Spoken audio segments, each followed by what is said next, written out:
My shit is beautiful. But motherfuckers are just taking it too far. I don't know why or how everybody got this goddamn sensitive. You know who hates me the most? The transgender community. Yo, yeah, these motherfuckers. I mean, I didn't realize how bad it was. These motherfuckers are really mad about that last Netflix special.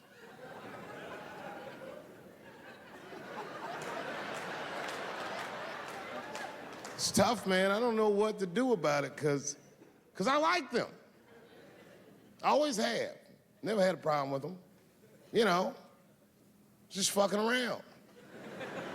As a matter of fact, I think I make fun of everybody, and I mean, as a group of people, they have to admit, it's kind of fucking hilarious, man. I'm sorry, bro. It's like, I've never seen somebody in such a hilarious predicament not have a sense of humor about it. They're born feeling like there's something other than they're born as, and that's kind of funny, you know? I mean, it's funny if it's not happening to you. It's like that white black bitch that's in the news all the time. Rachel Dolezal. She always says that. She's a white woman, but then she dressed up like a nigga and shot her way up to the very top of blackness. And I always wanted to meet her just so I could understand. I just wanted to like have dinner with her so I could just look in her eyes and call her a nigger to her face. The fuck is that bitch talking about? I identify black. That is trans talk, lady. Stop biting. Stop biting. There's a big difference between her and a trans. The difference between her and a trans is I believe transgenders. I don't understand them either, but I know they mean what they say. Them niggas cut their dicks off. That's all the proof I need. I've never seen somebody just throw their dick away. Don't need it.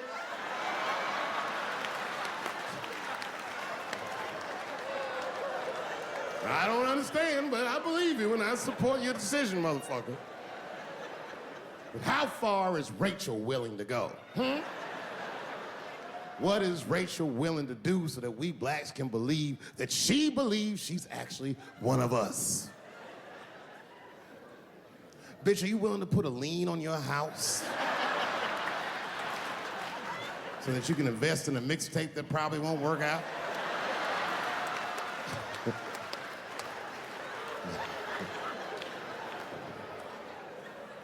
She didn't even change her name.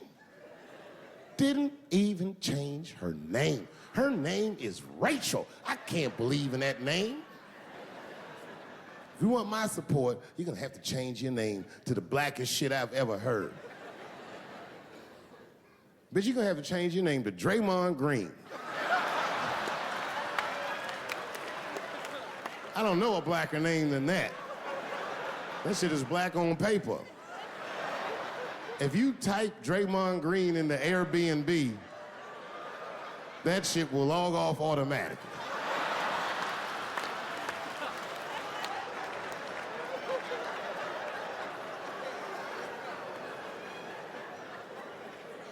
You know, people get mad, bro. People get mad about everything I say. I was doing a show. I was in Portland, Oregon. And I was checked in a hotel under the name Charles Edward Cheese.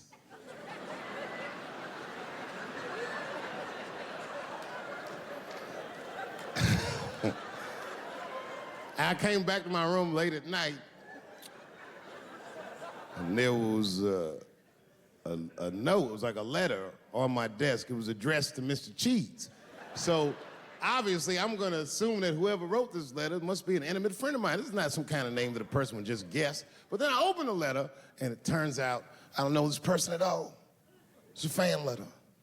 You know, I'm not even used to the idea that I have fans, but I'm grateful for it. And even though I'm grateful for fans, I don't read those letters. Be nice if I did, but realistically, it's like, what am I, Santa Claus, nigga? I don't have time for this. Like, got shit I want to do. I'm trying to chill. Read all these dreams and wishes from strangers. But I read it. I'd already opened it. So I just read the whole letter. And you know what, man? Whoever wrote this letter truly loves me. I mean, they were really fucking nice in the letter. And then they described to me what it was like to come to the show, how excited they were, how much fun they were having. And then they said that when I got to my jokes about transgenders, that they were, quote, devastated.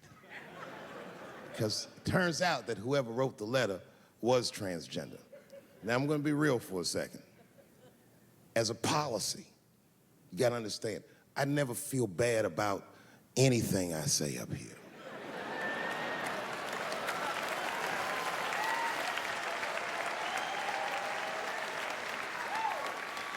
And I would never admit this to you if I hadn't locked your phones up. But it was the weirdest thing, like when I read this letter, the shit made me feel bad. I didn't feel bad about what I said, you understand? I felt bad that I made somebody else feel bad. To be honest, I don't even know what I said that upset that person. I have so many transgender jokes.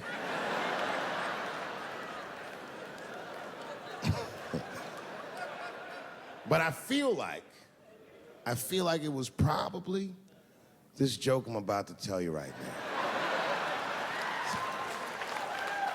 And it's not even that bad of a joke. It's a true joke. I mean, it's not true, but I had read in the paper that Caitlyn Jenner was contemplating posing nude in an upcoming issue of Sports Illustrated.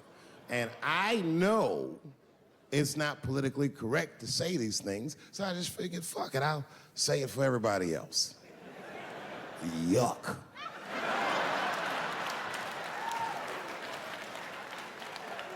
You know, sometimes I just want to read some stats. I don't know why you're gonna cram some man pussy in the middle of the sports page like this. I just didn't think that was the place for it. But I wasn't saying anything like Caitlyn Jenner's a bad person. I'm not mad at her for doing it. Not even mad at Sports Illustrated. If I'm mad at somebody, I'm probably just mad at myself. You understand? Because deep down, I know that I am not strong enough to not look at those pictures.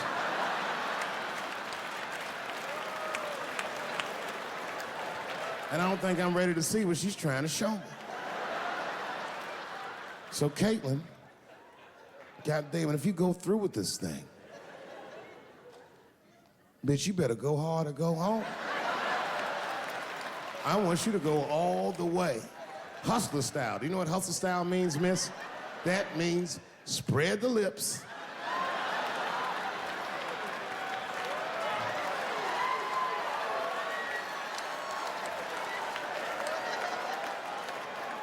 I hope she spreads her lips and there's an itty bitty dick inside. Ah! The show is behind the curtains.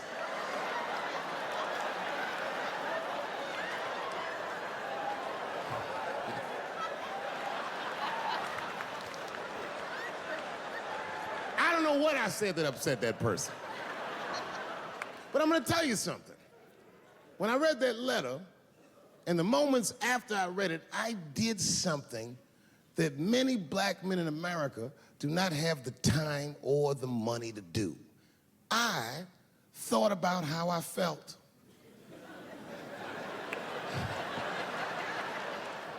I asked myself a very basic question that I don't think I ever directly contemplated. I said, man, Dave, if you're writing all these jokes, do you have a problem with transgender people? And the answer is, absolutely not. The fuck do you guys think I am? I don't understand all the choices that people make. But I do understand that life is hard and that those types of choices do not disqualify you from a life with dignity and happiness and safety in it.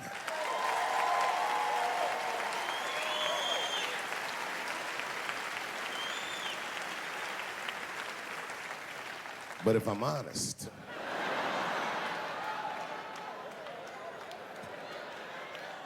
my problem has never been with transgender people. My problem has always been with the dialogue about transgender people. I just feel like these things should not be discussed in front of the blacks.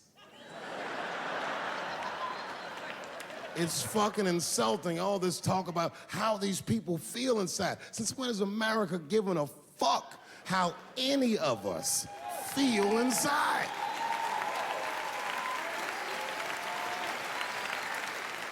And I cannot shake this awful suspicion that the only reason everybody is talking about transgenders is because white men want to do it. That's right. I just said that. If it was just women that felt that way, or black dudes and Mexican dudes being like, hey, y'all, we feel like girls inside, they'd be like, shut up, nigger, no one asked you how you felt. Come on, everybody, we have strawberries to pick. It reeks of white privilege. You never asked yourself why it was easier for Bruce Jenner to change his gender than it was for Cassius Clay to change his fucking name?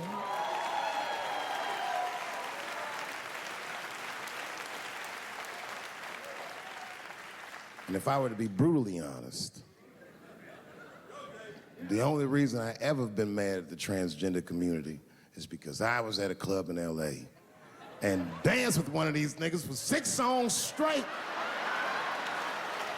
I had no idea.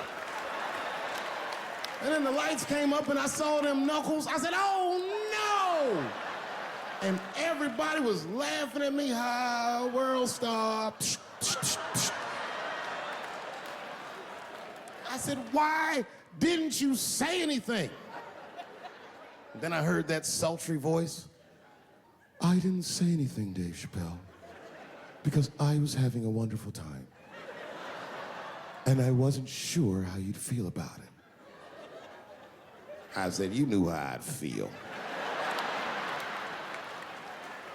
And she said, I'm going home. I don't want any trouble from you. I said, home, it's only 2 songs left. I mean, we might as well just finish the night. And we ended up having breakfast together.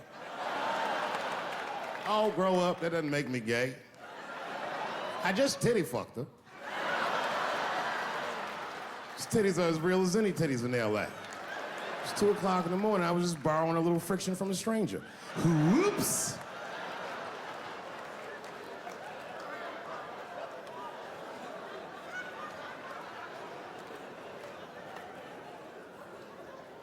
It's the madness of youth. It's the types of mistakes that a man makes when he's young. I wouldn't even know that it's necessarily a mistake. It was a wild night out. But I don't do it like that anymore. I'm old. I'm 44 now. Thanks. It's the first time in my life I've ever, started to physically feel my age. It's tough, man. You know how I know I'm getting old? This is embarrassing, but I was in my hotel room. I'm not gonna lie, I was jerking off, and I was really sweating it out. And this is when I knew I was old. I just gave up in the middle, like nothing even happened.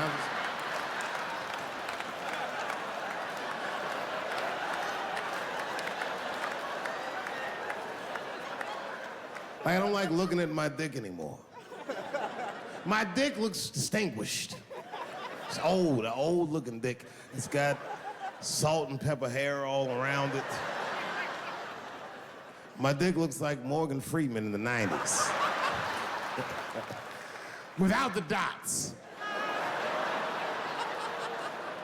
My dick narrates, Dave pulled me out and started jerking me around and jerking me around. But not with the same vigor as when he was young. He and I both knew nothing was coming out.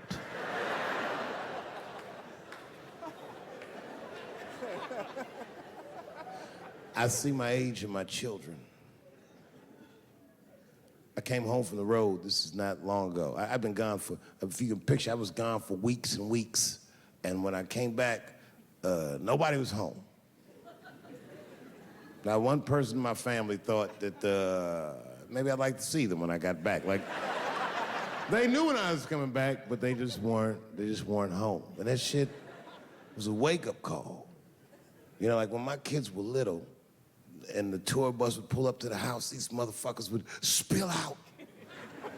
Dad is home, hooray! And they'd hug me and kiss me, and then as the years went on, they'd get less interested. Hey, everybody, look, it's Mr. Promises back from the road.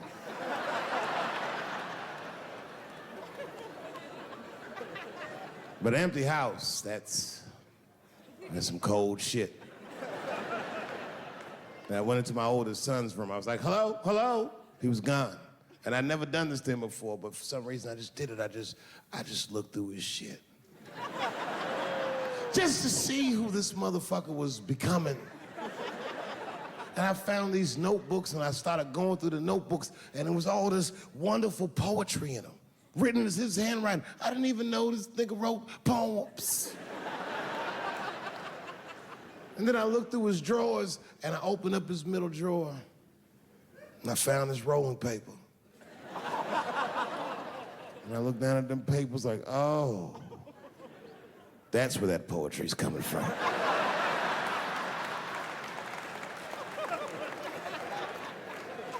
And that shit broke my heart. I mean, I smoked weed, but I mourned my son's innocence.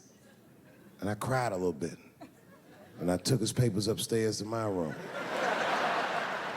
Rolled some weed that I'd hid from the family.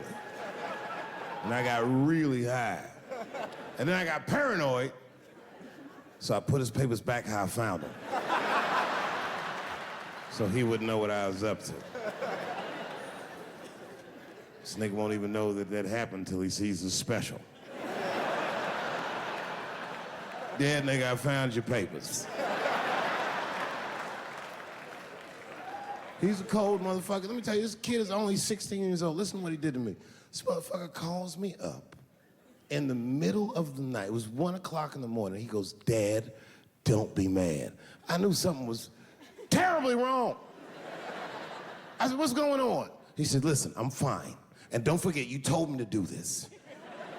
I'm at a party, and my designated driver had too much to drink. And me and my friends need you to come pick us up. I said, Jesus Christ, it's 1 o'clock in the morning, nigga. I am shit-faced.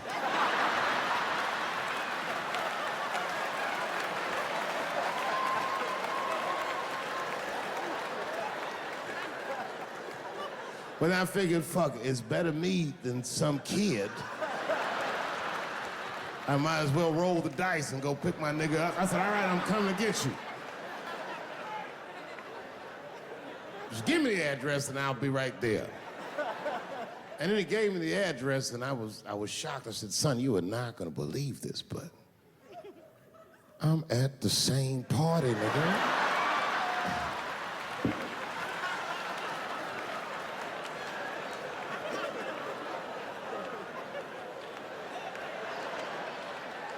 They grow up fast, don't they?